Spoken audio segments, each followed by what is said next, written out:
বেশিরভাগ সময়ই দেখা যায় যে আমাদের ফোনে ফেসবুক লগইন থাকে কিন্তু পাসওয়ার্ডটি আমরা ভুলে যাই। দীর্ঘদিন ধরে ফেসবুক ব্যবহার করতে করতে আমরা ফেসবুকের পাসওয়ার্ডটাই ভুলে যাই। তো আজকে আমি খুব সহজভাবে আপনাদেরকে শেখাবো যে কিভাবে আপনারা ফেসবুকের পাসওয়ার্ডটি বের করতে পারেন। তো চলুন বন্ধুরা, দেরি না করে শুরু করা যাক। তার আগে অবশ্যই চ্যানেলটি সাবস্ক্রাইব করে রাখবেন।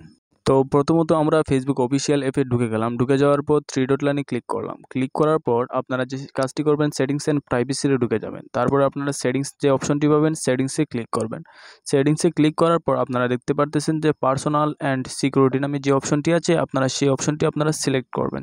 তারপর আপনাদের সামনে যে স্ক্রিন শো হবে, আপনারা দেখতেই পারবেন পার্সোনাল ডিটেলস নামে একটি অপশন আপনাদের সামনে দেখা যাবে। তো আপনারা পার্সোনাল ডিটেলসে ক্লিক করবেন। ক্লিক করার পর কন্ট্যাক্ট মি নামে যে অপশনটি আপনাদের সামনে শো হবে তাতে সিলেক্ট করবেন। সিলেক্ট করার পর আপনারা অ্যাড কন্ট্যাক্ট নামে যে অপশনটি আছে সেই অপশনটাতে আপনারা যে কোনো একটা নাম্বার অ্যাড করে নেবেন, যেই নাম্বারটা অ্যাক্টিভ আছে। আপনারা যে স্ক্রিনে দেখতেই পারতেছেন আপনাদের নাম্বার সেখানে শো হবে। আপনাদের সেই নাম্বার যদি আপনাদের না থাকে তাহলে আপনারা যে কোনো একটা ইমেল বা যে কোনো একটা নাম্বার, যে নাম্বার অ্যাক্টিভ আছে, কারণ সেই নাম্বারে 6 সংখ্যার একটা ডিজিট কোড যাবে, সেই কোডটা আপনাদের দিতে হবে চেঞ্জ করতে হলে।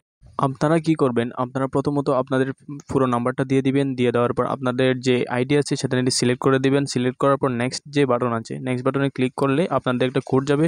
সেই 6 সংখ্যার কোডটা আপনারা সেখানে দিয়ে দিলেই তারপরে আপনাদের নাম্বারটা অ্যাড হয়ে যাবে। অ্যাড হওয়ার পর আপনারা ব্যাকে চলে আসবেন। ব্যাকে চলে আসার পর আপনারা দেখতে পারবেন পাসওয়ার্ড অ্যান্ড সিকিউরিটি নামে যে অপশনটি আছে সেই অপশনটাতে আপনারা ক্লিক করবেন। ক্লিক করার পর আপনারা চেঞ্জ পাসওয়ার্ড নামে যে অপশনটি আছে সেই চেঞ্জ পাসওয়ার্ডে ক্লিক করবেন। তারপরে আপনারা সেখানে আসার পর আপনাদের যদি কোনো পেজ খোলা থাকে তাহলে আপনাদের পেজ শো করবে।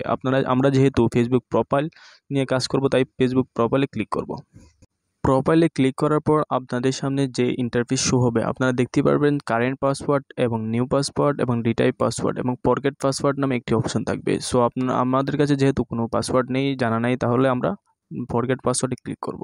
ফরগেট পাসওয়ার্ডে ক্লিক করার পর আপনাদের সামনে যে ইন্টারফেস শো হবে, আপনারা দেখতে পারবেন যে আপনারা কীভাবে 6 সংখ্যার একটা ডিজিট যাবে, যেই ডিজিটটা আপনারা কীভাবে নিতে চান। আপনারা সেন্ড টু ভায়া হোয়াটসঅ্যাপে নিতে পারবেন, তারপরে আপনারা ফেসবুক নোটিফিকেশন নিতে পারবেন, তাছাড়া এসএমএসে নিতে পারবেন, কলে নিতে পারবেন। আপনারা যেইভাবে নিতে চান আপনারা সেইভাবে আমি যেহেতু এসএমএস বা কলে নিতে চাই, আমরা এসএমএস বা কল সিলেক্ট করলাম।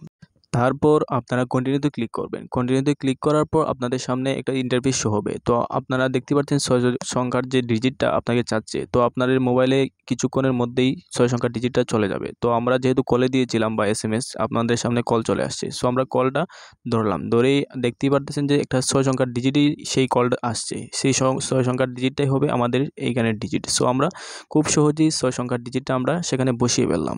বসানোর পর আমরা কন্টিনিউতে ক্লিক করব। কন্টিনিউতে ক্লিক করার পর আমাদের সামনে যে ইন্টারফেস শো হবে, আপনারা দেখতে পাচ্ছেন যে আমাদেরকে নতুন পাসওয়ার্ড দেওয়ার জন্য বলছে। তো আমরা সেখানে নতুন পাসওয়ার্ড, আমরা যে কোনো একটা পাসওয়ার্ড আমরা দিয়ে দিব, যে পাসওয়ার্ড আমাদের মনে থাকবে। আগেরবার যেহেতু মনে ছিল না, যে এখন যেই পাসওয়ার্ডটা দিবেন অবশ্যই আপনারা কোথাও লিখে রাখবেন বা মনে রাখার চেষ্টা করবেন। তো আপনারা দেখতে পারতেছেন যে আমি পাসওয়ার্ডটা টাইপ করলাম। তবে মনে রাখতে হবে আমাদের অবশ্যই 6 সংখ্যার নিচে পাসওয়ার্ড দেওয়া যাবে না। আমরা অবশ্যই 6 সংখ্যার উপরে পাসওয়ার্ড দিব। তো আপনারা দেখতেই পাচ্ছেন আপনাদের সামনে নেক্সট বাটনে ক্লিক করলাম। নেক্সট বাটনে ক্লিক করার পর আমাদের ফেসবুকটা ওপেন হয়ে গেল। তার মানে কি আমাদের পাসওয়ার্ডটা চেঞ্জ হয়ে গেল। তো আমরা এইভাবেই খুব সহজেই আমরা ফেসবুক পাসওয়ার্ডটা চেঞ্জ করতে পারি। তো বন্ধুরা, আজকের ভিডিওটি এই পর্যন্তই। ভিডিওটি ভালো লাগলে অবশ্যই সাবস্ক্রাইব করে রাখবেন। ধন্যবাদ।